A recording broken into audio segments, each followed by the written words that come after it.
former minister and founder of Something or Other Publishing, Wade Franson, is the host of Created in the Image of God, a series that examines the role of religion in society, from messianic returns to the emotive responses transmitted through our culture.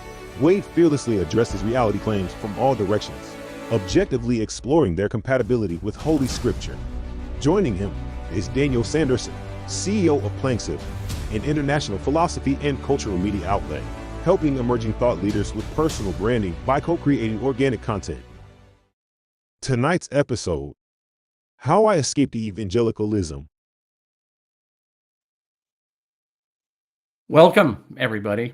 My name is Daniel Sanderson, and I'm really happy to bring somebody on the show who I've just met over the last few weeks, and we've hit it off quite well. In this show, we're going to dive into Cameron's journey of leaving the evangelical Christian faith and the reasons for making such a significant decision. Evangelicalism is a religious movement that emphasizes the personal experience of salvation and the authority of the Bible. It has a massive following worldwide, with millions of devoted followers. However, like any other belief system, it is not immune to criticism and scrutiny. Cameron Cowan is a former evangelical Christian who left the faith and became a humanist. His journey of questioning, doubting, and eventually leaving the evangelical faith was difficult. Cameron's story is a powerful example of how one's beliefs can evolve and change over time, and the challenges one may face. During this live show, Cameron will share his personal story and the insights he's gained from his experience. He will also explore some common issues people face when they leave their faith, such as the fear of losing their community, the struggle of guilt, and the search for meaning and purpose. Cameron is an author and creator of the Cameron Journal, making observations, and my camera seems to be acting a little bit weird. So please bear with me. Cameron, as I mentioned, is an author, and he is the creator of the Cameron Journal. He makes observations and profound conversations about the world around us. He grew up as an evangelical, bisexual, and biracial individual in Denver. With a vintage flair in much of his work, his music, religion, business, and political expertise has provided the background for his broad writing approach. We invite you to join us for this engaging conversation and share it with your thoughts and experiences in the comments below. Let's dive in.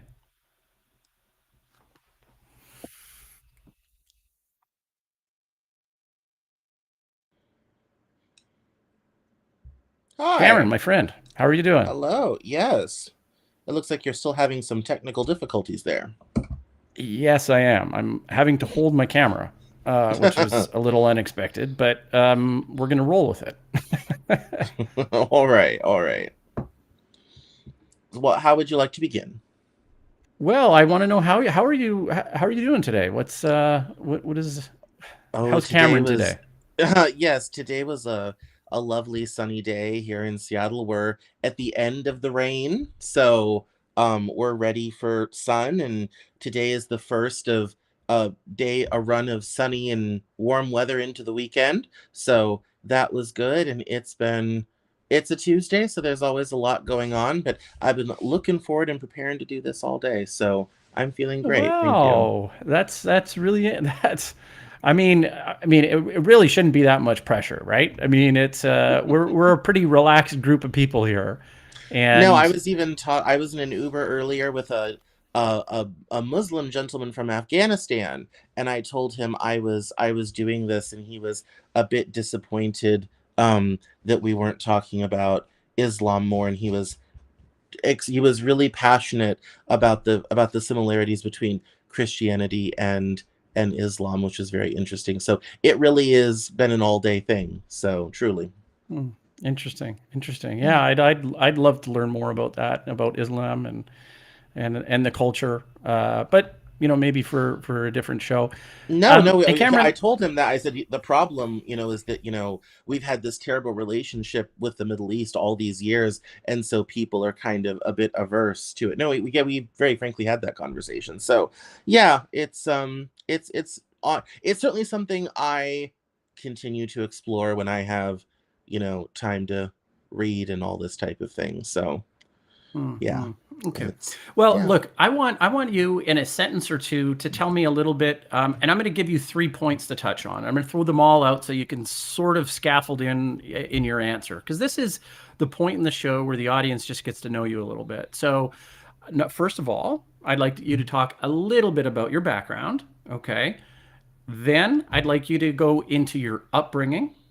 And then I'd also like you to tell us a little bit about your experience with homeschooling. You think you could weave the three of those into a little bit of a personal narrative?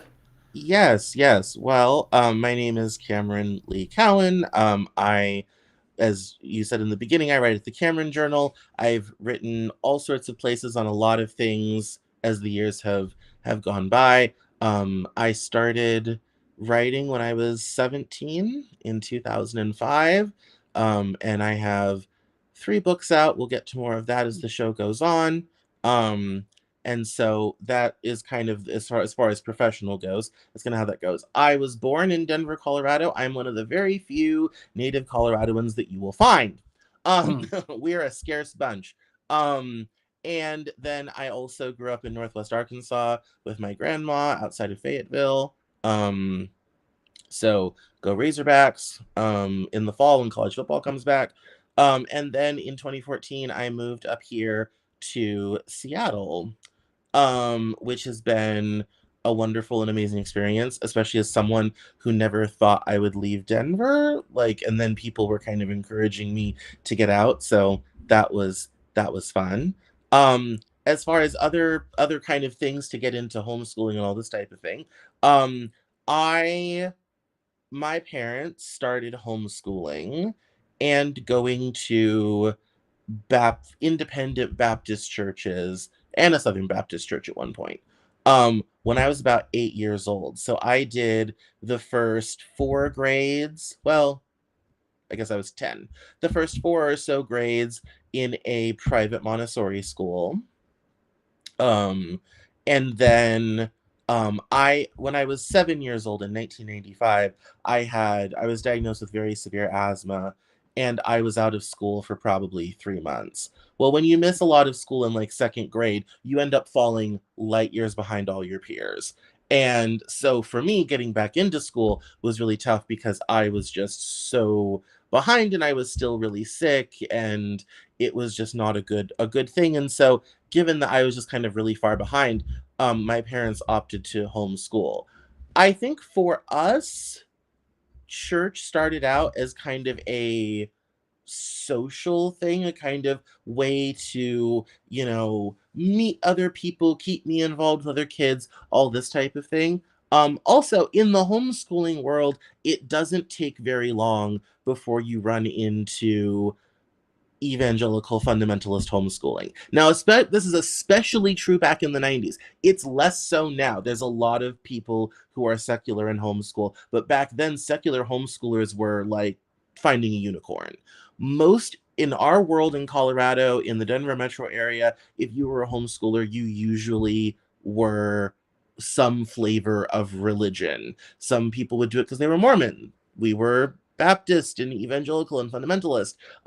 So it doesn't take too long before you run into those worlds. And so I think there was a real community there, um for my family to engage in, and that was kind of how we got into it. My mother had gone to a small Baptist church in Texas when she was growing up as a kid, but her mother was not, and her stepfather were not religious, so it was very kind of sporadic. My dad grew up with no religion to speak of whatsoever, although he did go to Catholic high school, interestingly enough. So it was a real kind of interesting change kind of for everybody involved, sort of thing. And then I would remain in that world of homeschooling and evangelicalism until I was 18 in 2006. And um, and I'll leave the surprise Yeah. for later as to how the beginning of the end, as it were. Um, so yeah, I got to do a lot of really cool things because I was in homeschooling. I was in a organization called Teen Pact, which was helping engage young evangelical teenagers to government, media, and politics. So I got to go to Washington D.C. with a big group of homeschooling kids. um I've gotten to work on political campaigns. I was a legislative aide in the Colorado State Senate when I was 17. In fact, I was underage, so they couldn't pay me until I turned 18. So I got like a stack of checks on my 18th birthday. Oh. Um, and yeah, and so I got to do a lot of really cool things. I was a professional musician for years and years. I'm a classically trained flautist. I taught, had students, had a studio, taught and performed youth orchestra. A lot of really cool things. That was, Hmm. really kind of a lot of fun. Lots of band, lots of choir. My mother sang in the choir at church a lot. I did both, church choir and orchestra as well. Got to do a lot of really cool performances, all this type of thing. So it was really, it was those aspects of it were really cool and were some unique experiences that other people don't necessarily have. And my education was through a company called Abeka, which is connected to Pensacola Christian College in Pensacola, Florida. They're kind of one of the big two homeschool programs that were popular when I was being homeschooled in the 90s. It was Bob Jones and Abeka. Those were kind of the big two. And so I got to go to band camp at Pensacola Christian College twice as well, and that, and kind of go through that whole program. I also got to study Latin. I had specific writing English tutor, so I had a very kind of I would say I have a very old-fashioned classical style of education, heavy on reading and experience and all this type of thing. The liberal arts stuff didn't really come till college, so Hmm. it was a crazy ride. So yeah, and that kind of brings us up to how we got here today. I'm neurodivergent, I'm autistic, and I have ADHD, which I found out a couple years ago, which makes so many things about my life make sense all of a sudden. That's been a whole journey. You can go read about that. Hi, my name is Cameron, and I'm autistic at cameronjournal.com. You can go read about all that. Um, What does but neurodivergent yeah. mean? So neurodivergent basically means anybody that has a neurological condition that's different from what we would normally expect in human neurology. This includes even things like dyslexia. Oh, yeah. Okay. It basically means that there's kind of the standard format for human neurology, and if you are different than that, divergent, neurodivergent. It's a portmanteau. Oh, okay. Yeah, perfect. Okay, perfect. Yeah. Okay, that was great. I mean, I think that really gives everybody the context and a very nice background for getting to know you virtually in tonight's episode. So, right now, what we're going to do is we're going to go to break. We're going to play a small commercial, and then we're going to bring on Wade into this conversation. So, everybody, just hold on, and we're going to play a word from our sponsor and a future. Um, Anthology that we're trying to get submissions for. So this one's called Cultural Journalism. Your story has the power to start a movement. Journalism is more than a tool for broadcasting news. It's an important way of fostering meaningful cultural relationships that create tangible change in our society. With our anthology Cultural Journalism, you can now do your part and make your mark. From expert writers to passionate amateur, everyone has a story to tell. Our aim is to promote equality, empathy, and create a safe space for different perspectives and interpretations of the world around us. Come join us today and break free from the toxic news cycle. By submitting your story to Cultural Journalism at info@soupllc.com.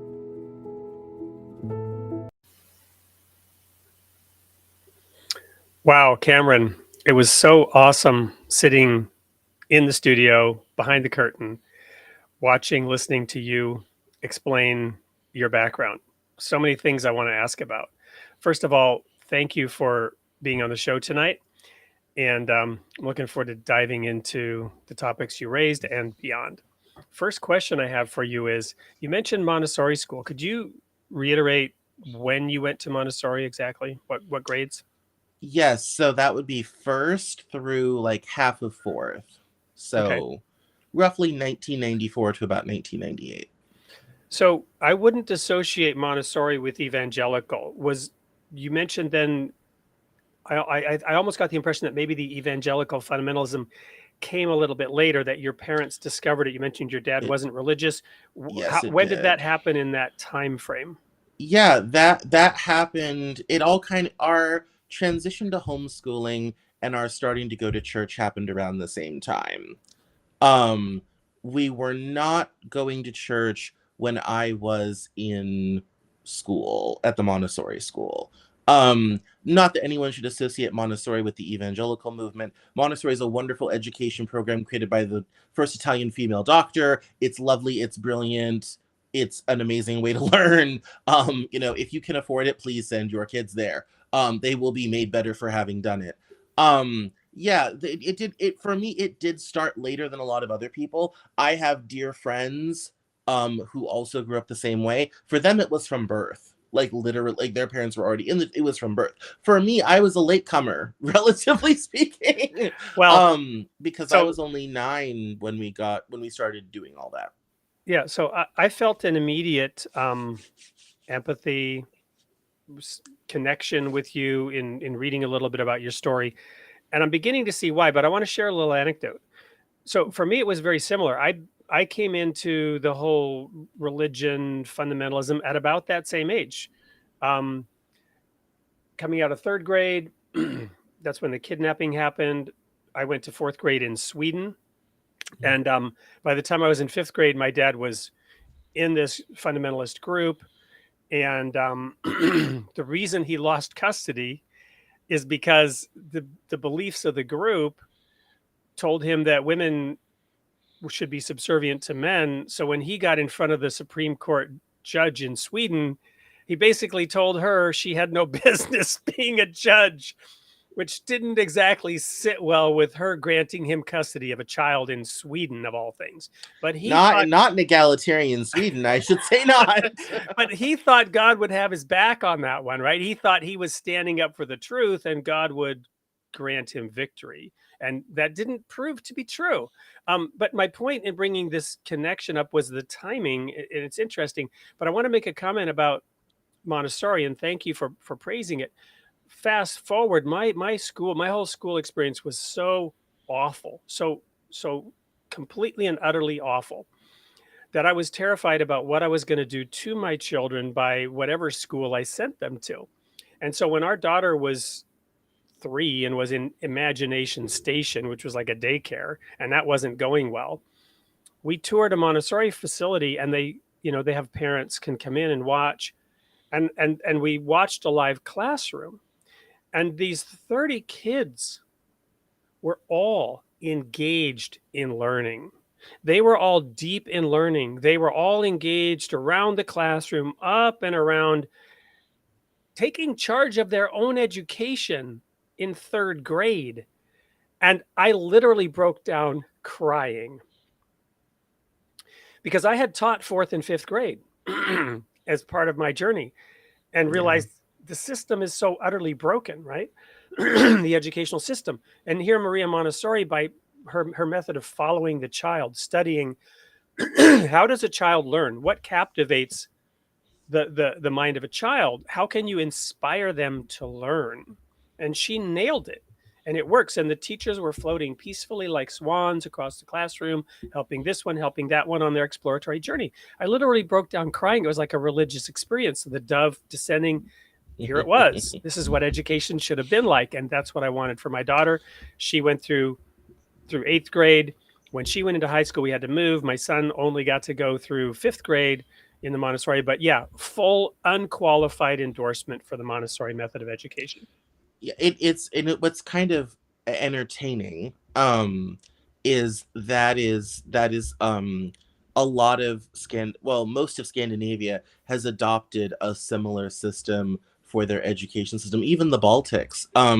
They don't do standardized testing. The classroom situation is very open. A lot of it's very project based. It kind of has a very kind of Oxford sort of feel to it.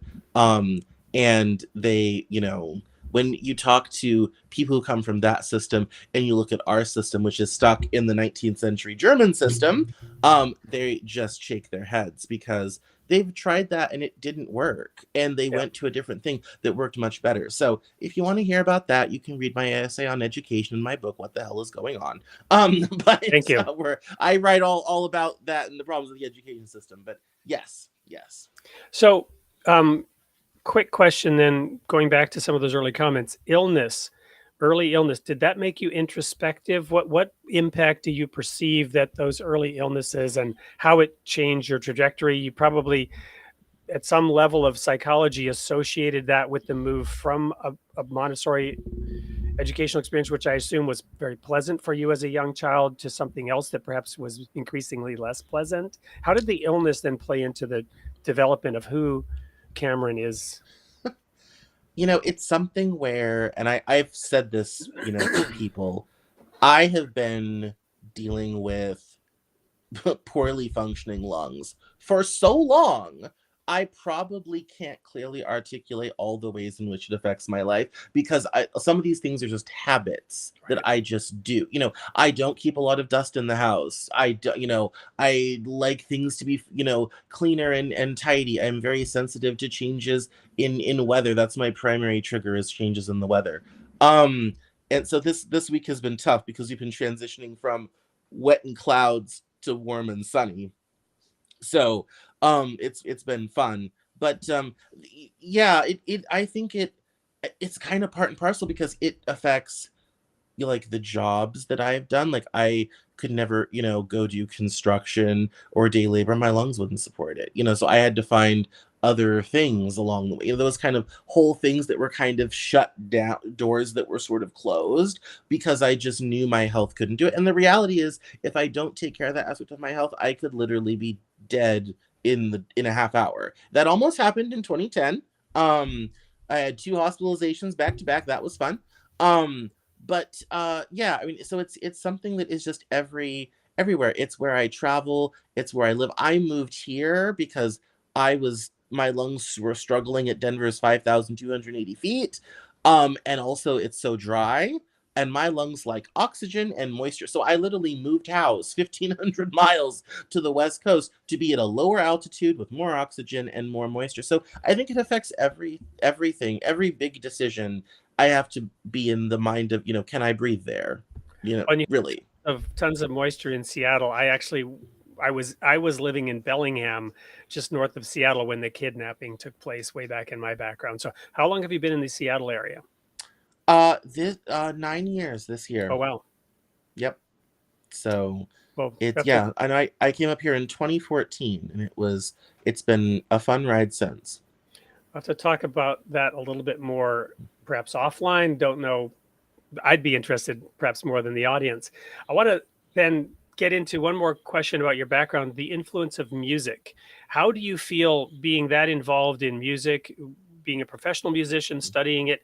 How has that affected your thinking? Because music is a language and it has a cognitive impact on it strengthens your cognitive abilities in a number of ways, right? How do you feel that music has shaped your ability to analyze a situation or express a situation, whatever? What has it brought you intellectually?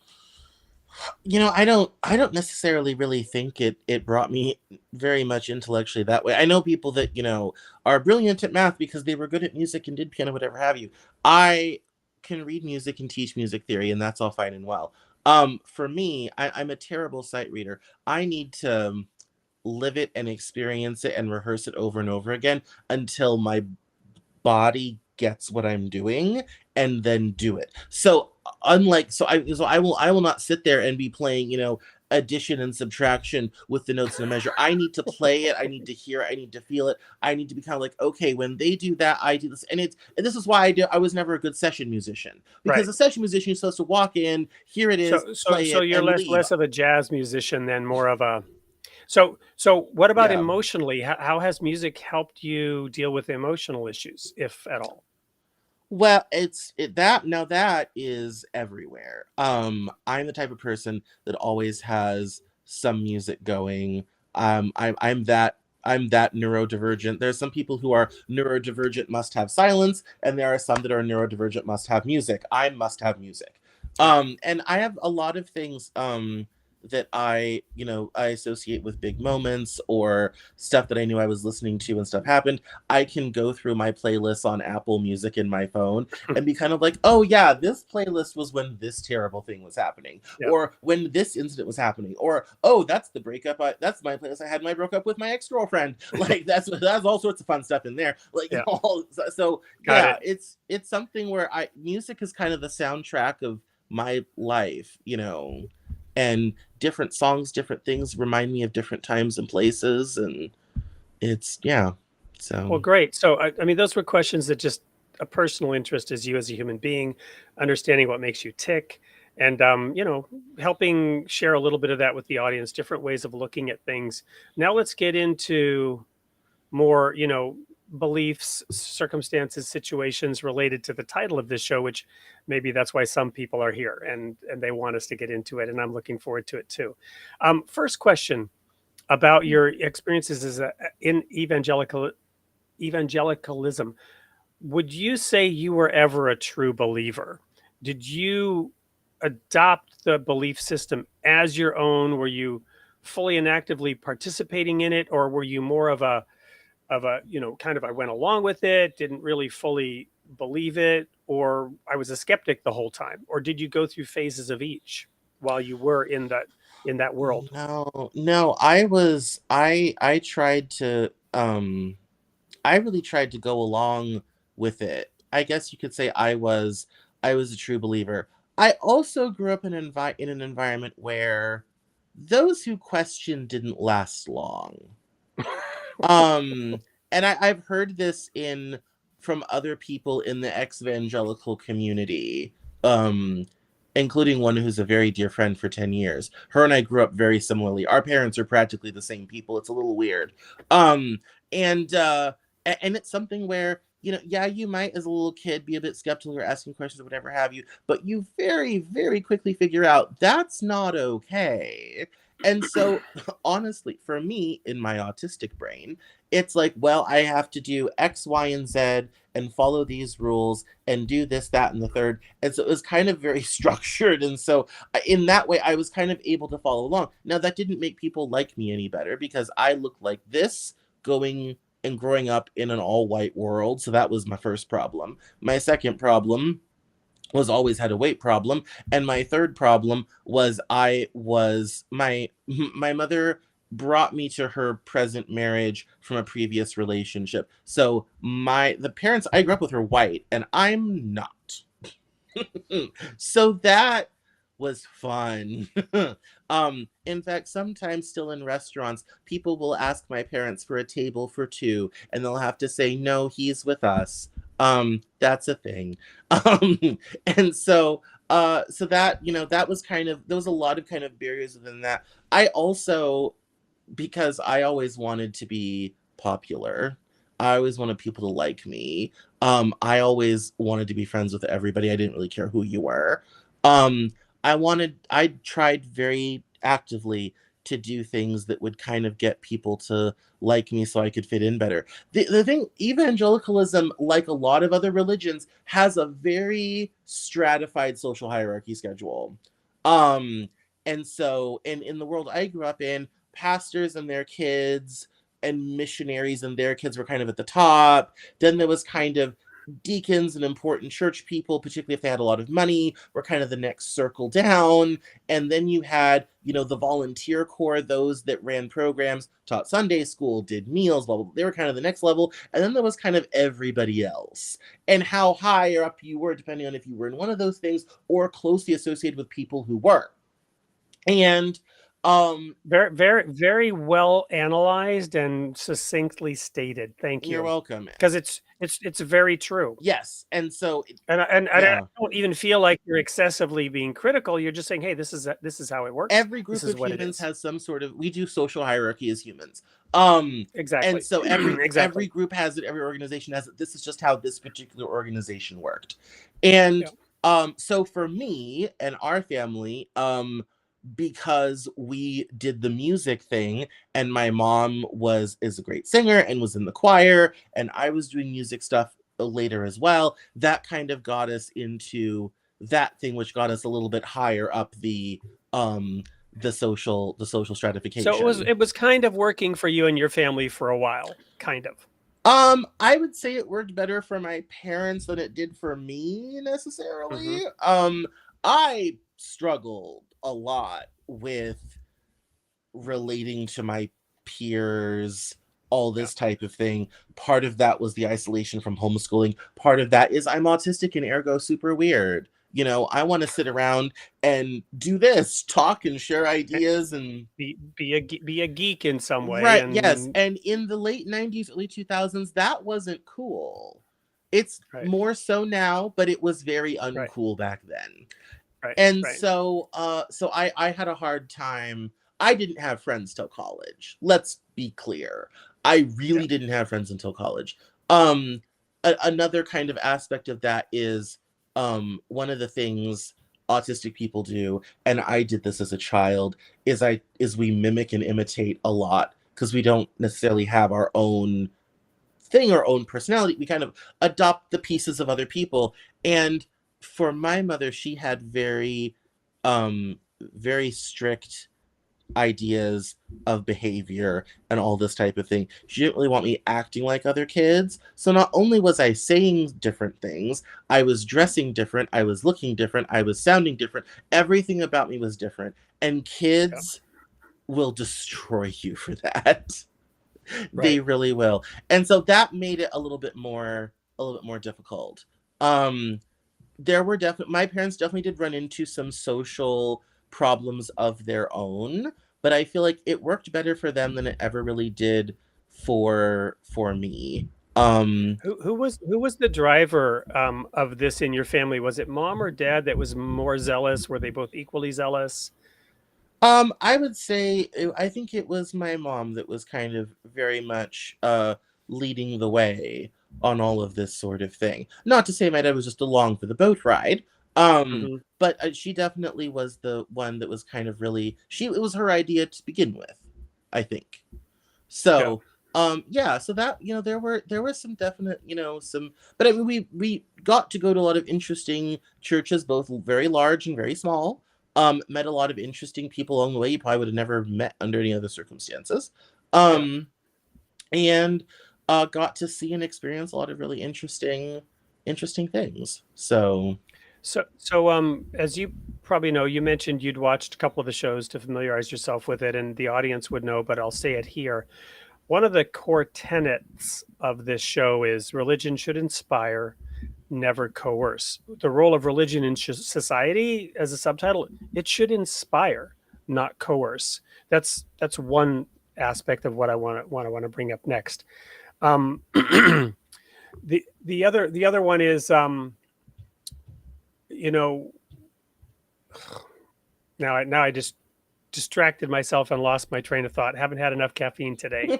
Um, so let me go to a different question. This will come back to me. What have you retained from that time that you value? Because to me, you come across like somebody who's analyzed this and made choices. Don't seem to have a degree of strong bitterness, what they would call in that world a root of bitterness, right? mhm. Um, which is great because I believe there is such a thing. You don't seem to have it at all to me. So what have you retained that you felt was valuable to keep, and what have you shed from those experiences? I mean, I will say for my own self, there's very little of that left in life today. I have not actively been a part of that world since 2006. And perhaps we'll get into how and why I left Um, and so it's been a long time. It's been almost 20 years. It's been 18 years, I think. No, 17 years, because I'm 35. So it's been 17 years. It's been 15 years since I darkened the door of a church of that type. It's So more out than you were in since you started a little later. Yes, and I mean, my attendance at anything religious has been rather sparse since then. I did go and explore other faiths and other pathways. I did go and explore other things. I eventually began studying Western esoterica, which is based on Judaic Kabbalah. And I studied that for a good long. That's what I spent most of my 20s doing, was therapy from trauma and spiritual work to try to fix myself. The therapy was more effective than the spiritual work, I think. And it ended up kind of being autism all the way through anyway. And so so that, is kind of how we got there to that. But there's not a whole lot left. There's still a lot of I here's the thing I do like. Because I read the Bible so much, I used to read it on about a 66 to 100-day cycle. Because I read about it so much, spent so much time with the text, all this type of thing, it gives me a great ability to talk frankly about what's in that book, what things are talked about, what the stories mean, some of the weirder things that people don't talk about. I've also had a chance to look at it as literature. I have a master's of fine arts and creative writing from Goddard College. So I've had a chance to look at it in terms of literature. I've had a chance to look at it in terms of cultural impact as kind of a sociocultural document. All these different aspects, and I was able to do it because I know it. I know the text so well. Yeah. Well, we're gonna have you back on the show in the future to dive into that. I want to circle back now on this question which came back to me. Then we're going to go to a commercial break, and when we come back, we're going to hear about those events that sounds like somewhat dramatically caused you to now 15 years later not have darkened the doorway of a church in 15 years. The question I wanted to bring up, or the observation really, was in talking about your somewhat neutral, objective view of those experiences. The one criticism that I would level against those groups, this is for anybody, because it's not only germane or specific to the evangelicals. It's really anybody, right? Anyone in any system of belief. And that is Jesus' statement in Matthew 7, "Judge not, lest ye be judged." The organization that I was a part of, criticism has been leveled at us that we used to shoot our wounded. And what that means is that if like you were describing, you weren't fully involved in those hierarchies, those groups, and you began to fall below the standards in any way, they really didn't want you there, right? Because you could reflect badly on them. They didn't do what Jesus said, which is leave the 99 and go after the one. Yes, right? and on petty things like clothing, right? Literally what you did and did not wear. And I mean, there were churches. We went to churches where if you were a guy and not in a suit, everyone kind of looked down on you a little bit. It was definitely not a come as you are situation. I don't know that Jesus had a dress code for the Sermon on the Mount where he gave the Beatitudes, but we did anyway. No, Jesus actually spoke against dress codes. He clearly articulated, and you'll know this because you obviously know the Bible quite well. He ordered you not to judge by appearances. He ordered you not to judge by appearances. He specifically not do those kinds of things. And the sad thing is that's just one of the few ways that there's a lot of judgment by people in that world. I saw a guy get denied being a deacon in a church one time because his son, not him, bear in mind, his son had a child out of wedlock. Right. And that was low scandal. There was a church split one time because somebody wanted to keep traditional music and playing the organ, and the music pastor wanted to move on to something more modern. Right. And there was like 200 people who quit going to church because of that. This is the type of stuff that goes on, and it's so frustrating. Like back then, I felt like, it was important because I was in that world. But now I look back at it and I'm kind of like, if that's what's gonna throw you off your religion, your faith, it must not have been that serious to begin with. Right.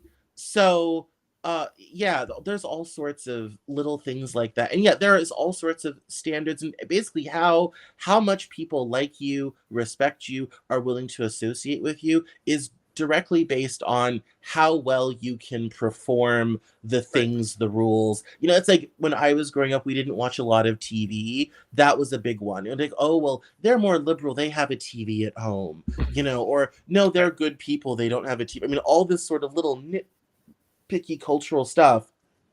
And that's the currency of social hierarchy in that world. Yep. Great. So thank you for this section. We are now going to go to a quick commercial break, and we're going to look at a book by our sponsor, Something or Other Publishing, by a woman who probably doesn't suffer from those particular issues. It's a book about grieving. It's a book about her mom. And when we come back, we'll invite Dan back in, who I think will have fixed his camera, and we're going to dive into those experiences that caused you to change the path of your life. You're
Welcome back, everyone. If you'd like to order it, use the QR code there, which we'll show here for a few seconds. We're here with Cameron Cowan. Am I saying your name correctly? Sure, it's Cowan, but it doesn't matter. Everyone mispronounces it. It's fine. Cameron Cowan. And we've been learning a lot about his life, his early experiences, what shaped him, what molded him, how he got to where he's at. But now we're going to talk about the transition that's talked about in the title of this show, How I Escaped Evangelicalism. So what were those experiences? What was the trigger that led to you making a break, escaping, as it's put in the title here? Yeah, well, it kind of started midway through high school. The first sort of trauma, my grandma, who I loved quite dearly, died when I was 15. Not unexpectedly, she had a lot of health issues. She'd had cancer 3 times, but the circumstances were unexpected. And that was something that took me 5 years to heal from. It was a long journey to get there. And I ended up writing a book about her and her life that will be out this year. And then I, especially towards the end of high school, I found myself crying and praying at night before bed, and I never heard an answer from God. There was no one there. As I jokingly used to say in my stand-up comedy act, I tried to call God and he sent me to voicemail. And that really, by the end, I was very much kind of going through the motions.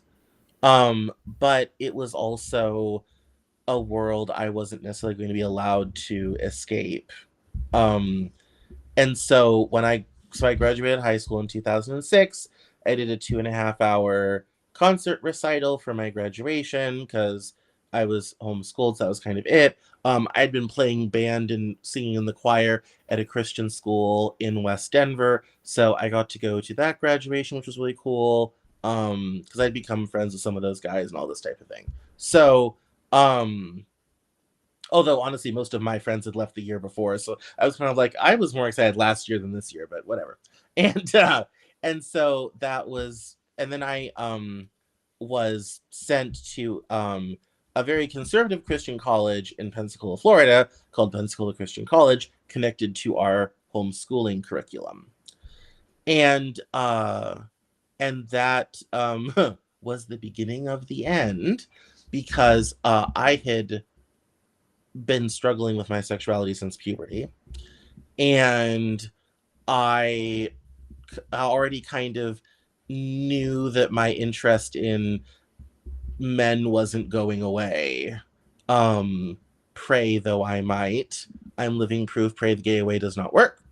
Um, and the very first person I ever came out to was my high school music director, Pastor Hall. He told me not to go, and I said, I don't really have a choice. Like, the parents are packing me up and sending me down there whether I like it or not. And so, I got down there and I lasted about a month, before I started to seek out help and advice with sex and sexuality. Now, keep in mind, at Pensacola, this place has 1950s levels of repression. You're not allowed to be on campus in a mixed group without a chaperone. You're not allowed to be off campus in a mixed group. Here's how sexist they are. Freshman men are allowed to leave campus on their own. Freshman women are not. That's a thing. There's very few instances where both genders, sexes are in one building. Classes and church are about it. Everything else, well, and dining, but everything else, like all the dorms are unigender as they used to be before the 70s, all this type of thing. It's a very structured world. We had to wear shirt collars and ties in the morning, polo shirts in the afternoon. In Florida, in North Florida. So a lot of sweating, a lot of laundry. And so I started to reach out to people about sex and sexuality. And one Sunday night, after hair check, because there was required hair length you had to maintain as a male, which I don't anymore. My hair goes down to the middle of my back. It's just tied up right now. uh After I was taken aside by some people in authority in the residence hall, and asked about what I had been writing and what I had been talking about. Very Stasi vibes. And I was told there was going to be a committee meeting at 8 o'clock the next morning, but I wasn't allowed to go back to my ordinary room. So I was taken to another dorm room, another part of the building, and had to wait it out there. I say wait because I didn't sleep. So at this point, when you're when you've gotten involved with administration, you're never allowed to be alone. So for the rest of my time on campus, I was followed by someone, a graduate student, someone connected with the campus and administration. I had to be attended with somebody at all times. And so the next morning the committee comes, and many I'll not bore you with the details, but many conversations, many meetings, some very invasive personal searching. And by noon, they had called my parents. They don't say I was expelled. They would say that I was administratively unadmitted. They were very careful about that. I'm still banned from their campus, by the way. And by 1 o'clock, I was packing my stuff in my van and leaving. I had to go back at one point because I actually forgot a couple things in my hurry. But I got out of there pretty fast. They outed me to my parents. They called my parents and told them what had happened, and that about my, burgeoning homosexuality, all this type of thing. I didn't answer my parents' phone calls for several hours. I just kind of drove around town and kind of figured what I was going to do next. I figured, based upon what had happened to other people, my parents would never speak to me ever again. I figured, I mean, my whole world was over. There was no, flute teaching job at the school afterwards anymore. There was no being a music major. I wasn't even in college anymore. I was just out in the world on my own. I'm 18 years old in a state that I visited a handful of times as a kid. I've only lived in for a month.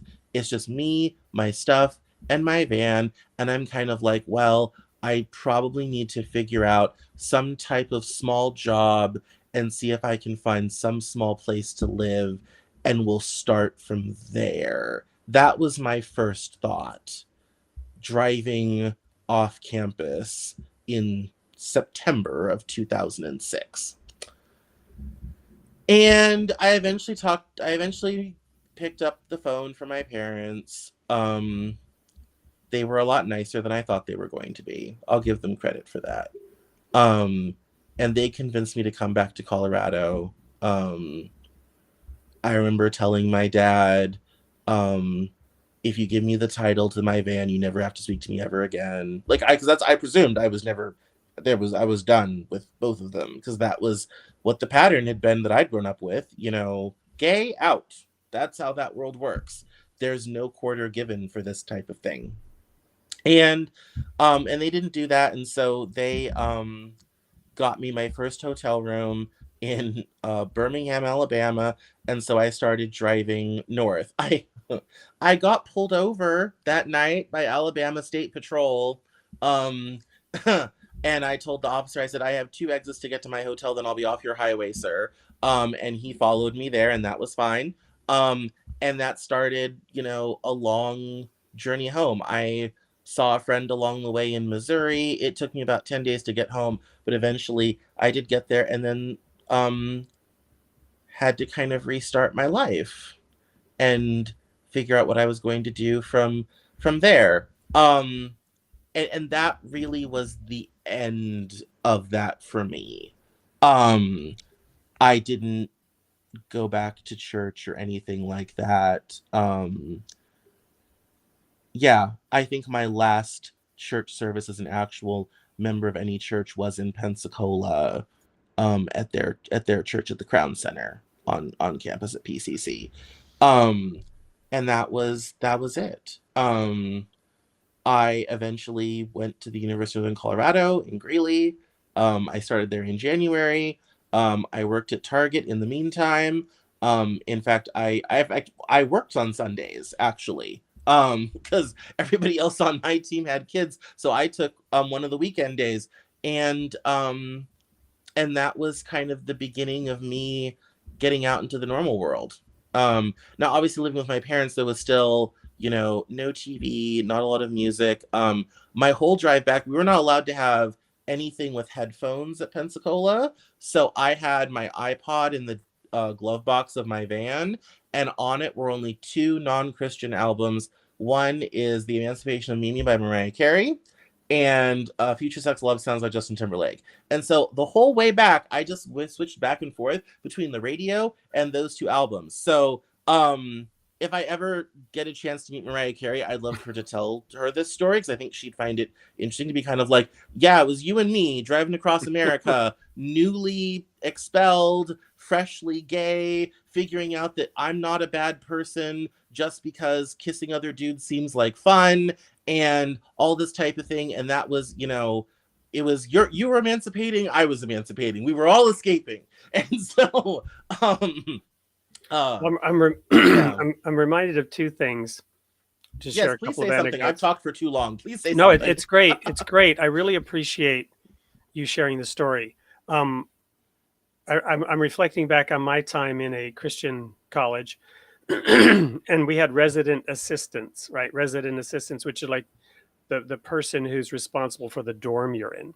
And Yes. I came up with the understanding that an RA, right? They were RAs, resident assistants. And I said, Mhm. basically, they're 2/3 rat. Yes. Yes. No, no, that's their express job. You have to bear in mind, Pensacola was also a campus. It was also a campus that would watch you in town. They paid the Right. grad students to drive around looking for PCC students doing the wrong thing, and they will throw you out for anything. I knew people that had been put out 3, 4 times and Right. were coming back and still trying to finish their education. That was normal because the Right. standards of rules were so high. Everyone was screwing it up I was constantly. I was not originally accepted because in the interview, you had to be interviewed by a minister to get in. And the minister that interviewed me up in Alaska said, I've only got one question for you. I've heard some rumors about you and your cars, plural, the police. Are you wanting to go to AC, Ambassador College, to escape from the law up here in Alaska? That's the only question he asked me, to which I could honestly say, no, that's not the reason. That's just a fringe benefit. I didn't add that Right. when I told him, no, that's not the reason I want to go. I had no thought or hope that I would get in, but I got in January mid-semester because they had thrown out so many freshmen that they were calling people up and saying, if you're still interested and you can get here in 4 days, you can get in. Yeah. And so that's how I got in. But fast forward, I went into the ministry, and then years later, I'm in Hawaii, and I have resigned. I resigned from the ministry. I resigned from my career with the Roy Church of God. But the last hurrah was a Feast of Tabernacles, these 8-day religious festivals. And I was celebrating this one in Hawaii. I was the interim director of family ministries globally at the time. And I was working on this thing called intergenerational Bible studies. And as part of an intergenerational Bible study, I was playing that song by the Crash Test Dummies, God Shuffled His Feet. Now, I don't know if you remember that song, but it goes, after 7 days, he was quite tired. So God said, let there be a day for picnics with wine and bread. He gathered up the people he had made and laid back in the shade. And anyway, it goes from there. But because we were a Sabbath keeping church, that 7 days and whatnot, and what the meaning and purpose of the Sabbath is and what it means to commune with God, I thought that would be a great song to introduce into these intergenerational Bible studies. Of course, the parents all freaked out that I was playing a rock song by the Crash Test Dummies as a way to open up the generation gap discussion. So I had that CD with me because I was using it in the Bible studies that I was conducting at the Feast of Tabernacles in Hawaii. And I stayed a week after to sort of sort myself out because I just resigned from the ministry and I'd planned an extra week. My wife flew back home and I was there alone. And I drove around the island in a daze listening to the Crash Test Dummies CD over and over and over again. So I could very much relate to you in that van and the drive home. I just wanted to make those comments of I can feel your pain, the confusion, figuring it out. So what's your relationship like with your parents today? How, I mean, it seems like they had at least this much of the prodigal son parable in mind, in at least not treating you as horribly as you were expecting. Yes, it's been a journey over the last several years. We have a great working relationship today. I broke up with my ex-girlfriend the week before lockdown started in the pandemic and was literally homeless, just kind of driving around the country hanging out. And I was in a lovely antebellum mansion, West Virginia, or in Virginia for a little bit, near Charlottesville. And I couldn't find anything. I'd moved to the East Coast, couldn't find anything really happening in the East. And so I decided to shoot out to Colorado and hang out with my parents. We hung out for 2 months and it was fine.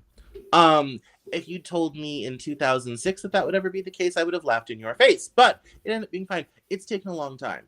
I do always say, and I tell this to intimate friends, I think my relationship with my parents is made a little bit easier by the fact that they live there and I live here. And I visit them and they visit me, but we have the freedom and levity to kind of lead our own lives and do our own thing. we still have, sometimes really tough conversations. I mentioned this in the production meeting ahead of time. The fact that I'm doing this appearance already triggered 5 separate emails and an hour-and-a-half conversation with my mother, worried about what I would say and how I would talk about this and all this type of thing. And so, but I mean, that on the bright side, though, we had a very productive conversation. No one got mad. Nobody yelled at each other, which is really good. And so I felt like that. So we have a good working relationship now.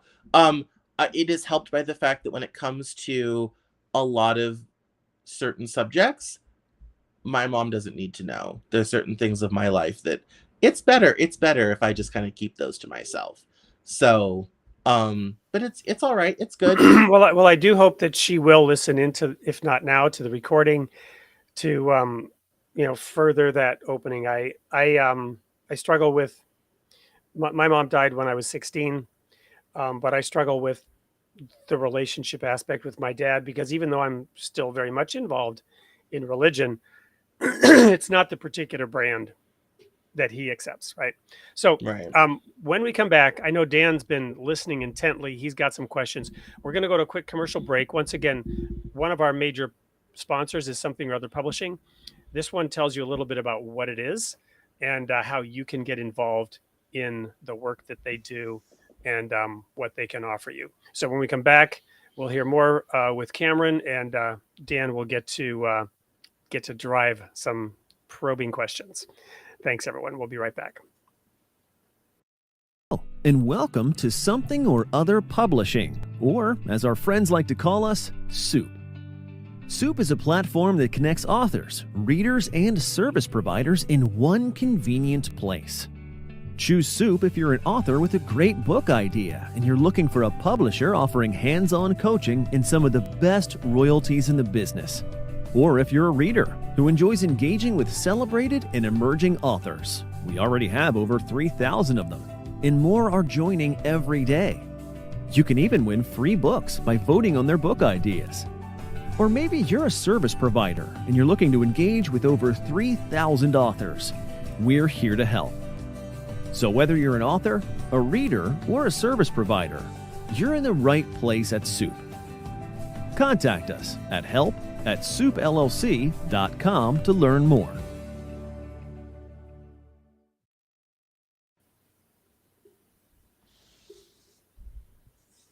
Okay, well, I guess I'm up because I said I had a question, and I've just really intently been listening to you, Cameron, and I want to thank you for telling that story. That's an emotional testimony of your life, and probably the most important story that an individual can make. One thing that I've learned about religious confessions or testimonies and telling your story is that story, your story, is very intimate to you. It's very intimate to individual people, and I think that's one thing that I notice about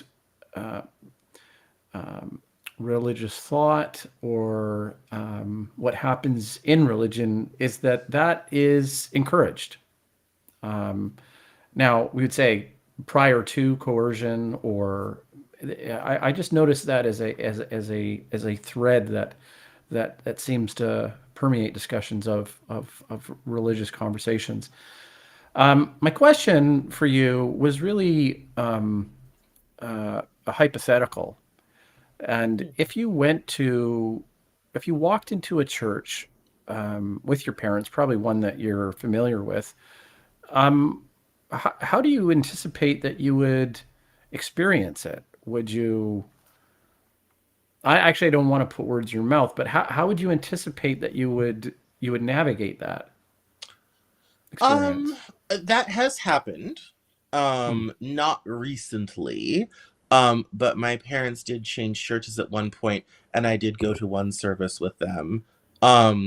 It was a very interesting, in a church that was kind of very independent. They still called themselves St. Mark or St. Matthew, but they had left the denomination they'd come from. The pastor had been divorced and remarried, which was, progressive. Um, and and so that has happened, and it was fine. I had somebody in college who was a missionary's wife tried to get me to come back to the fold in 2007. Um, and I went once, and kind of even by that time it had only been 3 4 not well 6 months maybe. um I had already kind of moved on because I was already reading other stuff. I was reading the Tao. I was really into religions with no deity there for about good 5 6 years. Um, and I had kind of, I knew that I didn't really fit into that world, and they were, more progressive and had more modern music, and it was more come as you are and all this type of thing, but it was still the same, personal relationship with Jesus Christ and your baptism and your walk and all this stuff and all this type of thing. And I that just didn't hold anything compelling for me anymore. I had gotten baptized when I was 9 and gotten saved when I was 9, so I was a thinking entity when I did it. I wasn't like a lot of my peers that did it when they were 3 or 4, whatever have you, before they think they'd really realize what they were doing. And I was just that wasn't the place for me anymore. I still have a lot of trauma from that. It makes it hard to really attend any mainstream Christian religious service. The last one I went to was in 2015. I went to Advent at the Wells Cathedral in Wells, England, which obviously was a Church of England Anglican service. And that's about as far as it goes for me, sort of thing. And that's really more Yeah. about the music and the celebration, not much God going on, so sort of thing. So much about the music and the celebration, anything else. And that was fine, and that was okay. But other than that, I don't do that anymore. So what mind space could you anticipate you having a personal relationship with Jesus? Do you think that would that enter your mind again? Does it enter your mind at all? No, I've moved on. Long Mm. moved on to other things. Um, I studied philosophy when I was in college. I'm one of those people that's religion is the opiate of the masses, Karl Marx. Um, that I've really left that world behind. I went on and studied Western esoterica with R.J. Stewart. And I was into paganism and Wicca for a while, and then I got into Western esoterica. Um, which is, like I said, based in Jewish Kabbalah and those practices. But even that, it's been a couple of years since I've really done that. I've kind of taken a break from all that. I spent most of my 20s in therapy, in spiritual practice, trying to sort of fix myself and sort myself out and try to get myself to a place where I could, be functional and do things and participate in society. Well, I later figured out I'm autistic, and that's all off the table. So now I'm just out here doing whatever. But So I really did try to do all those things, and now I've just kind of taken a break. Knowing me, it'll circle back in my life at some point in the proper time and season for it to occur. Nice. But So- that's where my ethics and values still lie. And I've been around the corner enough to know what not having ethics and values looks like, and what having them does look like, and to know the difference between the two. So a couple of quick questions. The main question I really want to ask, but what you just said, I want to ask again, because you've read the Bible so many times. So surely you're familiar with the story of Solomon. And according to the Bible, the wisest man who ever lived, right? The man who the one single person in the Bible who had the three genie, the genie, right, with the wish. God said, yes. let me know what you want. And because he didn't wish for riches, because he didn't wish for glory, whatever, he asked for wisdom. And God was so impressed with that answer that he gave him those other things as well. But it's like Solomon gained his wisdom by doing all the wrong things. He gained his wisdom in the school of hard knocks, right? And he sought it in women, wine, and song, and in reading and study. So does that resonate at all with you in terms of what you just expressed? When you just said you've looked at life with ethics and without it. It reminded me of a Solomonic statement, and I mean this in the most positive way, a wise perspective. What's your take on that? Well, I mean, life got really crazy kind of coming out of the lid of evangelicalism, so I did all of the things that I was never allowed to do. So I hit public college like a ton of bricks. I always tell the joke, my dad bought me a box of condoms. When he dropped me off, they were gone within a week. Um, and irony of ironies, because I didn't understand bisexuality yet, I'm the only person who would get expelled from one school for being gay and then proceed to have a whole string of women and promptly meet a girlfriend 6 months later and date for a year.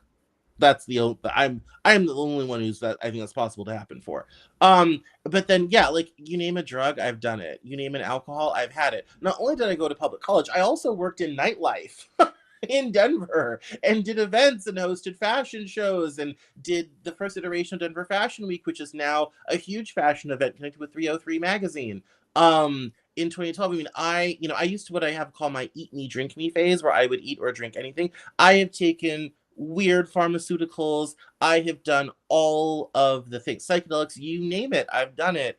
And and I was willing to read stuff, have conversations with people, meet people with completely different backgrounds that I had never met before. And for me, all of this stuff was locked away. So it was all new. It was fresh. So I was just sucking it up as fast as I possibly could. I used to walk around, the edges of the campus listening and looking for house parties to invite myself to. And so it was a lot. And then, like I said, I followed that up by working in nightlife, which just made all of that much worse. And I came out of that situation with a business collapsing in 2013 that left me really bereft. A lot of people owed a lot of money, and stolen money by someone. And that's actually how I got back into writing. I hadn't written fiction in years and years and years. I had ran 2 magazines by that time. And I had left Republican politics in 2012. And this business collapsed in 2013, and I started working on what would become my first novel again later that year. And that's how I got back into writing, and I started what we now call the Cameron Journal, but back then was the Cameron Cowan Show, a YouTube talk show, in the fall winter 2013, 2014. And that's how I got into that. And I kind of went out into the world for 6-7 years, and I kind of did all the things, saw all the stuff, had all the fun, all this type of thing, and kind of started to get an idea of how the world really worked. And that was being involved in the Tea Party movement, being involved in Occupy Denver, part of the Occupy movement. And that was a whole eyes opening to all the ways our economic systems those are all the of two, this stuff added up. Those are the two opposing forces. I'd love to talk to you about Occupy, the Occupy movement at some time, but also the Tea Party. So were you? I have written about both extensively. Were you like lurching forward from ditch to ditch? What was going on there? No, I mean, I answered the call when I was working in Republican politics. I was done running campaigns. I had a string of campaigns not go well. I was kind of getting a reputation for, I was always involved in the campaign that was failing. And so one of my friends was like, you need to get attached to a winner so people think of you as a winner, because right now they just think of you as a loser. Right. And I decided I was done with that. Let me go into media. That's where my home is. I wrote for my college newspaper, worked at my college radio station. Let me go into media and broadcasting. And so I went to a meeting where they were getting people together to do this magazine called Liberty Ink Journal. And I was the only one who really had any magazine experience. I only writing for, but I was kind of the best that we had, and so I was in really the land of the blind. The one-eyed man is king. Yes, and I was the one-eyed man, and so I was the managing editor of that publication. We had a staff of 13, and quite a monthly budget of about $100,000. And we were heavily involved in the 2010 election. And I was in grad school while I did this. I was literally doing grad school, freelancing, and running this magazine. It was nuts. And so we were active in the 2010 election. And then that I was fired from that publication because an elected official didn't understand his advertising contract. And somehow that was my fault. I'm like, I told him X, Y, and Z, and he just didn't understand it. I can't help you there. And so, yeah, you haven't lived till you've been fired while you're driving your boss to the airport. And then you're driving home in the wheat in Colorado from DIA, and you don't have a job anymore. And you didn't kick him out on the roadside? No, because I'm too nice. And so that was that was kind of the end of that. And then I moved back to Denver after grad school because I had walking pneumonia. I was still super sick. My parents actually ended up doing most of the moving because I was so ill I couldn't hardly do anything. I packed it all, but in terms of getting it out of the house, I was just, no, I had no lung power. And so I moved back in 2011, and when Occupy kind of broke out that summer, I was producing a show called Flight 93, A True Story of Courage, which is a play written by the guy who wrote the screenplay for the movie about Flight 93. And I was producing that summer, and then I also started getting involved in Occupy. And that was the beginning of my move to more liberal politics. I met people and discovered... Tangent question. Yeah. From left field or right field now. Are you a follower of Matt Taibbi? Have you perhaps followed him for a while? I'm just curious. I have, because you just evoked him because I used to read him religiously, pun intended, when he was a flaming liberal writing for Rolling Stone, just eviscerating anything that even remotely leaned conservative, right? And yes.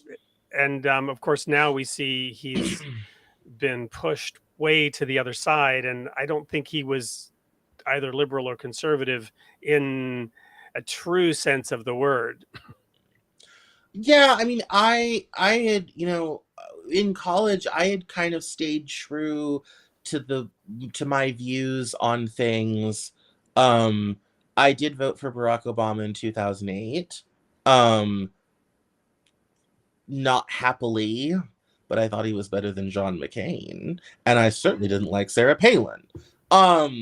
And so, yeah, but then I voted for Mitt Romney in 2012. So I only voted for Obama once. And so I kind of kept my beliefs to that. And then for me, it was really me going to Occupy and seeing all the ways in which our system fails people over and over and over again. My heart is there. My eyes to a world I didn't know existed at that time. I didn't know. My heart is there, but this is teeing up a future show because I really want to have you back if you're willing. But my position on Occupy is you can't occupy that which you do not own. And ownership, taking ownership in the full sense of the word, is the key, in my opinion. And of course, I'm using the word in general terms. I'm not really advocating necessarily for capitalistic ownership, but I'm saying taking ownership rather than imagining that you can occupy, if you know what I mean. And it's really just playing with the words here, and maybe it's semantics, but I think it gets to the heart and core of why the Occupy movement, despite all the good reasons why, dramatic change, systemic change from top to bottom is needed. And yet that, to me, is just absolutely not the right approach. I mean, yes, we could do a whole show on Occupy, and we will. Reasons, its fallout. We can happily do that. I will happily, because I have written about it a couple times. I've been working on a TEDx talk that I want to try to give this year. And I tell this story going from the Tea Party to Occupy. Like, who Right. does that? Me. So well, So you know, so you there's may a lot to that. you may know that in the January 2019 cover of Time magazine named one person as the cause of the economic meltdown. January 2009, rather. January 2009, the economic meltdown, you know, the big real estate bubble and the near, you know, the entire 180 mile an hour Maserati of the global economy had its engine seize up on the freeway. And Barack Obama, I gave him an A- on his handling of the economic crisis, because people have no clue how close the world came to economic freefall and the complete destruction of our global economic system, which we weren't ready for, right? My point is, there was one person on the cover of Time magazine, January 2009, who was blamed for that. The number one cause of the economic meltdown. Now, a number of people could have been on that cover, but there was one person who they chose somewhat randomly. Do you know who that was? I'm afraid I don't, but I'm about to find out. It's a trivia question. I thought maybe if you'd heard me talk about it. It was Angela Mazzillo, the CEO of Countrywide. And I had just left Countrywide, where I was a first vice president of strategic planning. So I had insight into the strategic plans of the companies, their goals, their objectives, how they were going about it. And I used to ride up and down in the elevator that Angela Mazzillo rode in. Occasionally I was in the elevator with him. I had deep insight, and I wrote a paper for my MBA program comparing Countrywide's corporate culture to the mafia, for which I got an A+. So I look forward. I look forward very much. No, I have made myself a student of the financial crisis, because the financial crisis really upended my whole life. When I started college in 2007, my political science degree had value. By 2009, when I graduated, it had no value. I went to grad school, got another, and by 2011, I was a laughingstock. And I needed to understand what exactly had happened. And so I have spent the rest of the time learning about this. I have watched every documentary. I have read all the books. I have written the first 2 essays of my book, What the Hell is Going On? One is about capitalism, how we the people became we the corporation. And the second one is called 1977, The Rise of Discounters and Deregulation, where I talk about how the middle class disappeared. This year I will release a book called America's Lost Generation, where I compare what happened to millennials, especially in my year cohort between about 86 and 91, to what happened to young people in Japan in 1991 when their property bubble collapsed, and was then followed by the Asian financial crisis 6 years later. So this is a subject when on Thailand which I have sneezed and the world caught pneumonia, right? Yes, there's a couple countries who should not be allowed to manage their own currency. Thailand and Argentina are number spots 1 and 2. We need to pay people to keep an eye on those currencies at all times, because they are not ran well. Well, that's a taste of things to come. My last question for tonight is getting back to the topic of religion, because, by the way, for the audience, the few that we have, and I don't know what's going on tonight. We've not had anyone post in the chat. I don't know if it's broken. We normally have some robust discussions there. We were looking to give away some free books. We can't do that when we don't have those chats. And we didn't insist or invite them. If it's not broken, I don't know what's going on with it tonight. But if there are any, perfect. Can we make fun of one? Can we make fun of one unidimensional kind of response from Russell? No, because that's a leftover from last time, and that doesn't even belong here. That's why I think it's all broken. That was a comment on last time. I live stream the Cameron Journal News Hour every Monday at 6 p.m. And there are some weeks the comment section works. There are some weeks it doesn't. It depends. It's random. And I use the similar platform that we're using to do this. So I think we might have some chat. People are probably wanting to tell us things and can't. So I think it's broken if you have had something to say about what I've said, come with me to come catch me on Twitter and we'll chat. At Cameron Cowan on Twitter. Yeah, that's a Yeah. comment from last week that I've never seen that happen before, where a week-old comment appears in our chat. So something's broken. But Yeah. Yeah. this we will get into these topics later. The question that I have for you, bringing it back to religion, because all of this is what I was about to say. All of this does have to do with religion. Again, Cameron, referring to your knowledge of the Bible, I'm sure you're familiar with the fact that most people don't realize this. Under us, we have a chat. So somebody got through. In the Old Testament, Moses brought an entire economic system, right? And we will get into this as part of our discussion on capitalism and Marx and whatnot. The entire economic system, you'll probably recall, with the land Sabbaths to let the land rest, and the debt forgiveness cycle that was tied to that. So debt forgiveness, systemic debt forgiveness, was written into the divine revelation given to Moses. And there are models that show that if that ancient economic system were applied today, it would solve many of the problems that we grapple with and cannot solve today, including crop cycling and that sort of thing is not new. However, we only started doing it in industrial agriculture in this country during the Depression because of the Dust Bowl. Now, my family is from Eastern Colorado, where the Dust Bowl was at, and so we started doing not new but very ancient practices, terracing, all this type of thing. Because we were forced to, because our practices were destroying the land. Yes. Right. And yeah, and like, honestly, I'm right not even now, referring. I'm not even referring to that. A lot of problems in commercial real estate. Cameron's Journal News Hour, watch on YouTube. But like, would solve a lot of problems in the financial system now. But the power of forgiving debts every 7 years, and the land, it being impossible to aggregate land over time, the land reverting to the families every 50 years at the year of Jubilee. So the most you could do was give a land lease on the remaining period of time.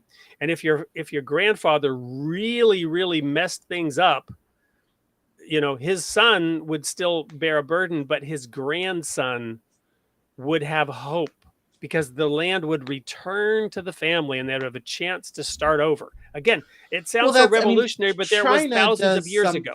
Yeah, I mean, China has a similar system. Property does not pass between generations.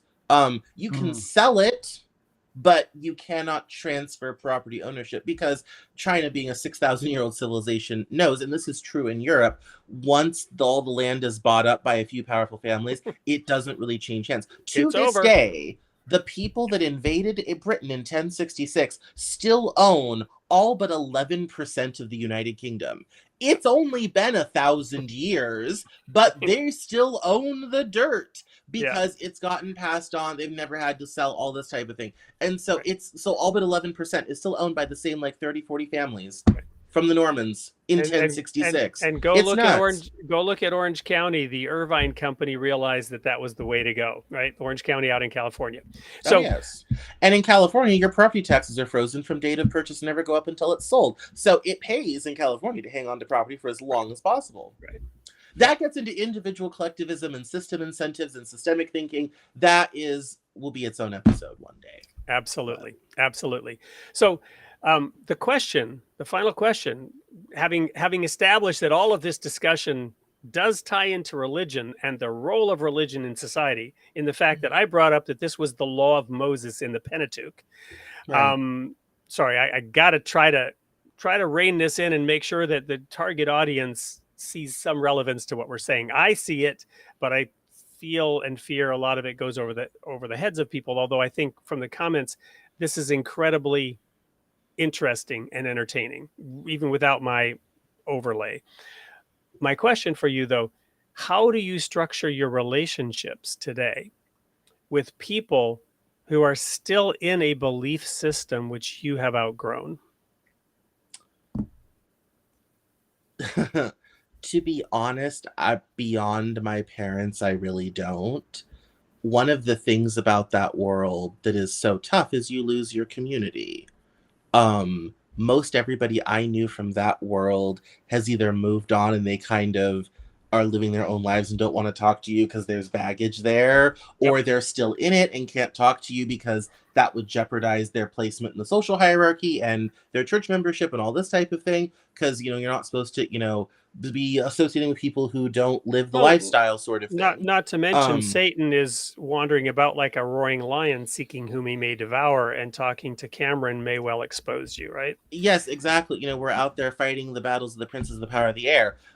Yeah, so it's that, so there's really nobody in my life left from that world.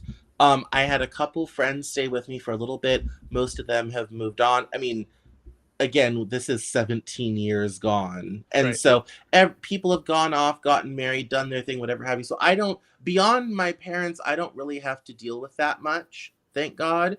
I also live in Seattle, a city that is so atheist. We have an atheist church where they just get together and eat some food and have a nice chat. And maybe someone reads something from a Journal of Reason or something, Christopher Hitchens or something. And that's about it. And you know, and we, I mean, we're not a terribly religious city, so I'm lucky that I don't have to deal with that a lot because I live here where, you know, very few people go to church, sort of thing. um and so I don't really have to, so I really don't. um And I appreciate I and tell people, understand. if you're still associating with people in that world, and I have a friend whose friend has recently converted to that because of who he married. uh, um I tell people that friendship is over. They're not going to be able to talk to you because they're going to be under so much pressure to not associate themselves with you because you're not in the system. Well, and this is why I asked this question, because again, getting back to the grounding of this show and what this show's about, the role of religion in society, I'm really now asking you from the other side of that equation, right? You're now representing a society that is completely separate from that. I often say that, unfortunately, and I do believe it's unfortunate, and you might feel the opposite, but unfortunately in this country, we've moved from freedom of religion to freedom from religion. And I understand, and I respect why many people feel that way, but I do feel it's unfortunate. So I'm reaching out to you who has moved on, who understands that world. And I'm a little bit sad. I have one tear trickling down here, even as I'm just loving the conversation and talking to you and getting to know you. I'm saddened by the fact that you're saying, thank God I don't have to deal with those people, because the role of religion in society should be to inspire, and it should be an integrative force. It should be bringing people together. Again, looking to Jesus, who said, leave the 99 and go after the one, which, by the way, is not what I'm trying to do here. I'm not trying to go after you. I'm trying to learn from you. I'm trying to understand your perspective and say, how can we continue to have a relationship? How can we find common ground, work on goals together? Because I'm sure you and I, intellectually and theoretically, will find we have much in common on solutions we might propose to improve society, aside from the religious aspect. But how do we structure those relationships between those who have moved on and don't see value in those kinds of social networks with their constraints and their challenges and their judgments? But how do we coexist with that in a positive way? I mean, I think it's a difficult thing. Um in terms of, one of the comments says he left religion because they rejected him. That's only partially true. I had other opportunities to go back, and I could have engaged with that in a different way.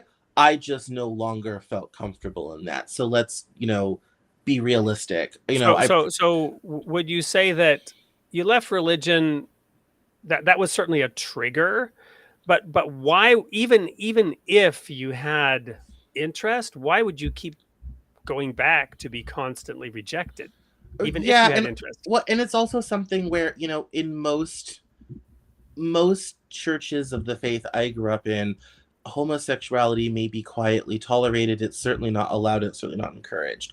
Now, I suppose if I were in the church-going mood, I could certainly scoot on over to the Methodists. They put a gay pride flag outside. They're like, please come on in. The Episcopalians too. Like a lot of mainstream Protestants are kind of like, no, yes, gay people come in. Like, and a lot of these places have female lesbian preachers now, sort of thing. Right. So times have changed. There's a lot of baggage for that for me at a personal level is why I don't do that. As far as society and freedom of religionness and freedom from religion, this is where I'm a bit disagreeing with you. I think freedom from religion is a great thing. Like I said, that was my assumption. I'm over here with religion's the opiate of the masses. That's kind of me over here. I think I like my vision for America is to live in a secular, pluralistic society. I think if you want to have your own spiritual beliefs and do the religious thing on your own, that's fine. That's great. Please stay away from laws and government, because the only it's very hard to have a discussion with people who don't want you to exist. And this is true in a racial sense, and it's also true in a diversity sense for LGBTQIA. And unfortunately, the desire of people to live their lives in an authentic way can clash with people whose faith says those things are not allowed and is not for your highest and best, as Joel Osteen would put it. And I had this discussion with my mother last night, where and it's a hot topic because I'm bisexual. I've never dated another dude. Would like to. That's just has never happened. I tend to date women. Don't know what that's about. But it's, a bit of a sore subject. And obviously, as I've now told you, there's a lot of emotional trauma that goes along with all of that. So it's a difficult thing. So I think, the United States pulling out 30,000 feet. The United States is very singular of being a nation that has two characteristics. One, being wealthy, and two, having a high belief in God. Those two things in any other country don't go together. The more religion you have, the poorer your country tends to be. The less religion you have, the wealthier you tend to be. The United States is the only exception to that. What about Israel? Israel is, that's a hornet's nest, but yes, in the stats that I have read, their belief in the rate that they report believing in God is still less than ours. Also, Tel Aviv is the gay mecca of the Middle East. You want a town that's gay? Get you a flight. They are doing the most in Tel Aviv. It's nuts. I've seen ads for those parties. It's real crazy. They're doing the most over there in Tel Aviv. Which is interesting because Israel is a society, very steeply in Judaism and religion, all this type of thing. And yet this sort of gay mecca has blossomed in the middle of that. It speaks against many of the criticisms of Israel, and Israel touts itself as being, the only true democratic nation in that region, right? Not under Netanyahu, but that's another discussion. Yeah. It's something where in Israel, if let's put it this way, if you're going to be LGBT in the Middle East, Israel is the only postage stamp of land you can live on without being stoned to death or thrown off a roof. Some other countries are getting a little bit more okay with it. The Qataris have kind of said, maybe we won't bother them as much. The Jordanians, well, as long as you keep it in private and don't flaunt it, we'll kind of leave you alone. But that's about as close as it gets. I have a question then. On Wade's thesis here of religion should inspire, not coerce, can we take inspiration from Israel and the acceptance of and integration of the LGBT communities into the culture? I should hope so. Yes. No, I should hope so. Well, that's actually to both of you, actually. That's not just to Cameron. That's also I think it would be great if we could find that level of open acceptance, but as we've found with Ron DeSantis in Florida and some of these other states like Tennessee and whatnot, we're not really, we're most of the way there. If you are cisgendered and homosexual, we've kind of come to terms with that in society, especially since 2013 when Obergefell went through, and now the Democrats have codified gay marriage into law. We've kind of come to a certain acceptance of it. Trans people aren't there yet. That took 60 years. Trans people aren't there yet. And we're certainly not there yet when it comes to being open in society with it. I firmly believe most people are fine with gay people existing, but they don't want to have to see it or deal with it or explain it to their kids. And that today is very tough because gay queerness has infected the culture at a very deep level. And there's a cultural struggle going on right now between whether that's going to be acceptable or not, and if that's going to be okay or not. And there's, currently people in power who are trying to outlaw it at every turn. So yeah, it would be great if we could reach a level of zen about the whole thing. Do I think that's possible in this country? Not until some people pass on. I think once the under 40s become the under 60s, kind of 20 years from now, the conversation will be totally different. But you still have an older generation hanging around for whom that stuff is just not okay. And they're not going to change. Ask me how I know. Well, getting back to what you were talking about earlier, though, about your evolution in the wild nightlife scene, and you mentioned the term ethics. I don't feel like I really got clarity on how that fits in for you as you were answering that question. Not saying at all you were trying to avoid the question. The issue of ethics specifically. How does ethics play into your movement away from a situation which you kind of explained led to business collapse and other challenges, problems, failings, but you use the word ethics in that context? Yeah, well, there's in that business from 2011 to 2013, much of the fraud that was committed um was in was enabled by myself and others, in terms of I did things, said things, towed the line on stuff that I knew was not true or not happening or would be true later, maybe, possibly, or whatever have you. And a lot of people wrote checks for a lot of money because of me. Not so much that they believed in who I was working for, but they Got it. believed in me. Thank you. And No, that's no. why and that's why I we have this joke among my close friends where I say we can only use my powers for good because I can convince almost anybody of anything. We can only use my powers for good because if I use them for bad, really bad things happen. Right. So we can only use my powers for good. Mhm. Yeah. And that's and that's what inspired, and that's what, when it comes to that sort of thing, I learned out of that. That's One, insightful. I Yep. can only use my powers for good. And two, if you want things to go well and you want things to be successful and all this type of thing, you have to have high ethical standards. So that means you have to be honest, you have to be open, you have to Yep. be forthright, all this type of thing. And it would be a couple more weird things would happen before I really got there. But now that's how I approach everything in life, but especially in business. If somebody is not open and honest and transparent with what they're doing and how they're doing it, that's not for Widgery Omnimedia and the Cameron Journal. Flat out, I Yep. don't screw around with it anymore. That's Thank just what you. it is. But So- if you are, then great. Let's make some money together. Yeah. Awesome. So this really leads to a question. So I said earlier I was going to wrap up, but I can't stop talking to you because it's so fascinating and I'm really enjoying this. And I can tell from the silence which has come over our guests who had an intermittent spurt of activity and who said, I'm just engrossed with listening. I can't comment. So, truth, right? You mentioned truthfulness, honesty. Pilate asked a question of Jesus, right?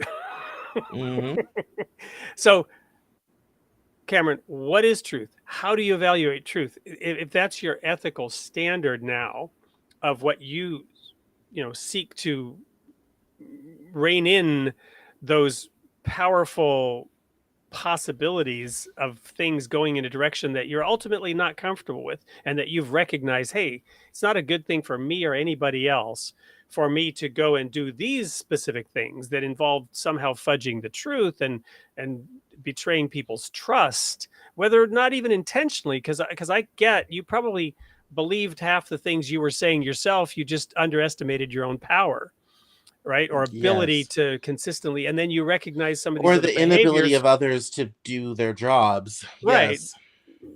But you were vouching for a whole set of circumstances, and you owned that. You owned that with your statement. Getting back to occupying versus ownership, right? You could Hmm. occupy somebody's trust, but do you really own it, right? So Hmm. anyway, I'm playing with words now again. But my point is, what is truth, Cameron? How do you assess that question in, what's next for you? And the next time you get, as a German say, on a green twig, right? In other words, it starts to grow for you again. Things start to take off again. What do you do differently, and how do you assess truth? Well, truth is one of those things, like the Platonic forms, we can never know it because it is at a certain level unknowable. And it is something that I don't think we can necessarily always analyze a priori in the terms of Nietzsche and Heidegger. But I I think it's a matter really at this point of trust but verify. I care much less about what people say. I care much more about what they do. I am an observer of people. I'm a student of people first, but I'm an observer of people. I will observe and see what you do. And this is something as simple as, do you answer my emails? If we schedule a meeting, do you show up promptly? Do you show up at all in some cases? Those are the things that matter. If you say something has happened and I've given you money for something, where's the receipt? Where's the invoice? Where's the item? Trust but verify. Very simple things. And if I don't see those things, then I'm going to come to you and find out why. And if this is just the way you do business, I specifically choose not to work that way. Either be that in a personal relationship, a romantic relationship, or a business relationship, I don't work that way. Even when I'm planning a trip with friends, I will send screenshots of, hey, you sent me money for airline tickets. Here's your ticket. Like, here's where the thing is. Here's the real hotel reservation with the receipt for the deposit, so that I'm not just blowing your money. I'm spending it in the way that you had talked about. That level is something a lot of people are not necessarily always comfortable with keeping. If you can't meet me there, I'm not okay with that. Because Well, now at this point, that's just how I live my life. thank you. Very, very well stated. I love your ability to invoke Heidegger and Nietzsche and then get intensely tactical, right? I love it. And now a plug for our Baha'i friends. And I'm a Baha'i, as viewers know, with a deep, abiding trust in the Bible and the Word of God as it expresses itself anywhere. But here's a quote from the Baha'i faith: "The days of idol worship are ended. Only the purest motive, supported by deeds of stainless purity, is now acceptable to God." Right? Cutting through the hypocrisy, cutting through the virtue signaling, cutting through the professions of belief, the professions of faith. I don't care about what you profess at all. You can profess anything all the time, 24/7. And most of the things that are professed in the name of religion are unverifiable, right? That's how they gain power, because there's no way to determine whether their professions have any validity. Yeah. Well, and especially when you get into things like, prosperity gospel and all this type of thing, people are giving money to this preacher, that preacher, because God will bring it back to you tenfold and all this type of thing. No, they're grifters and they're grifting on people. The only person getting rich is the people collecting the money, not the poor people who are sending it. Yeah, They're just getting poorer. It's just spiritual Amway, right? Yeah, and you and too I've can written become about a double diamond distributor. Yes, I mean, and I've written about the prosperity gospel, and I've written even about prosperity memes and how prosperity memes are similar to the prosperity gospel. When you are offering people hope in tough times, in difficult days, as such as we are facing now, you have to be very careful, because people are giving you their heart at some point. Yep. you know, their hopes, their dreams, their fears, the hopes and dreams and fears of their children, all this type of thing. And so you have to be so careful with that. And with my readers, I take at a very deep level such responsibility with what I say, what I do, what I tell people, because I know people go and make decisions off of this stuff. When I write about stock markets, people go and change the 401k, which means it has to be right. Yep. One of my great regrets has to do with the pandemic and how I covered it. I got it wrong. I'm about to release an article talking about we have a vaccine problem. Sorry, folks, we have a vaccine safety problem. I have evidence. I have the receipts. And I was a big vaccine booster, and I kind of poo-pooed the people who complained about vaccine safety on Twitter and thought they were all wet. And I'm like, nope, I've got the receipts here, folks. Wow. I got it wrong. Now, not many people will come out and do that or say that, but I will. I will come out and say, yes, I've gotten it wrong here. And we have other problems to do with COVID. And there's multiple perspectives from this. And I've been compiling tweets and research and studies and all this type of thing to say, here's what we know now. Here's the problems we face. Here's how we might want to move forward. Very different from the sort of binary, bipolar nature of that discussion over the while, to say, I mean, yes, I do find it hilarious that people are willing to put literally anything else in their bodies other than a vaccine. But their natural sort of hesitation at such new technology that had never really been tested over any period of time was not entirely invalid. And It's we a now have skepticism. yes, and we now have some studies to show that probably was a better idea than not, and we have a vaccine safety issue. Now, is everybody who took a vaccine going to drop dead tomorrow? Not hardly, despite some people might say on Twitter. But there is definitely some safety issues there. So when it comes to that, I take that responsibility for what I tell people very, very seriously. And when I get it wrong, I'm usually the first to say, yeah, I didn't get it right on that. Well, I had the best information I did at the time, but now we know differently. There's not many people you'll meet in media that are willing to do that. Yeah, I think this is a good place to wrap it up, just because we could go on all night. And now I'm going to invoke the time when Paul was giving a sermon and somebody fell asleep and fell out the window. I don't know if you know that story, right? I do. Yes. Yes. But so we want to avoid that. But this has been just so amazing and fascinating. And I want to just say thank you.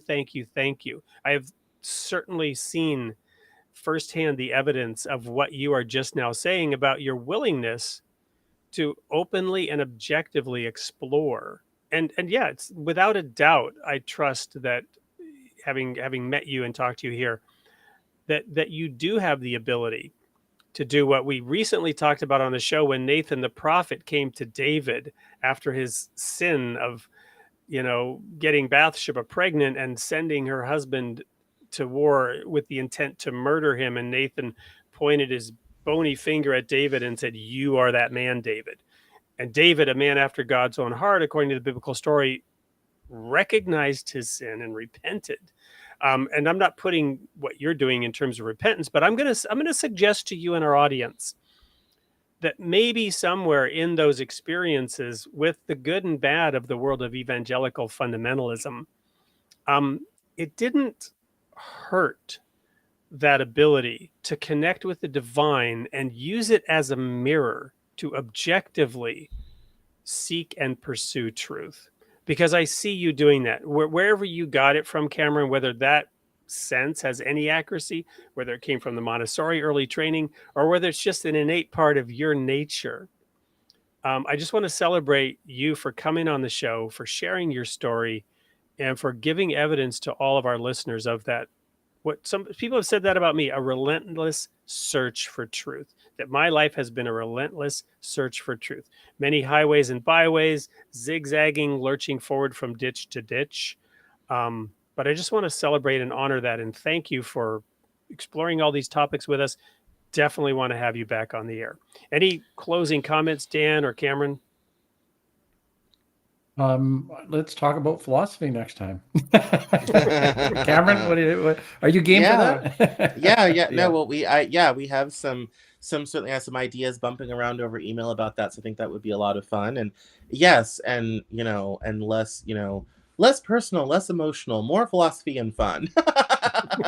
So yeah. yes, no, this has been an absolute delight, and I'm so glad to be able to have this conversation and give everybody a little peek into what that world is like, because those churches are still out here, they're still open, people still go to them, and it's still, you know, part and parcel of America. And so it's important for us, you know, especially when you don't know that world, to at least try to educate yourself. And this is a great space for that. So thank you both for so much for having me on. I really appreciate it. And I look forward to the next time. Awesome. Well, there you have it, friends. Thank you so much for joining into Created in the Image of God, the role of religion in society, talking to Cameron Cowan on his experience with evangelicalism and how he escaped and what he's up to now. We will have him back on. But for now, we'll see y'all next week, same time, same place.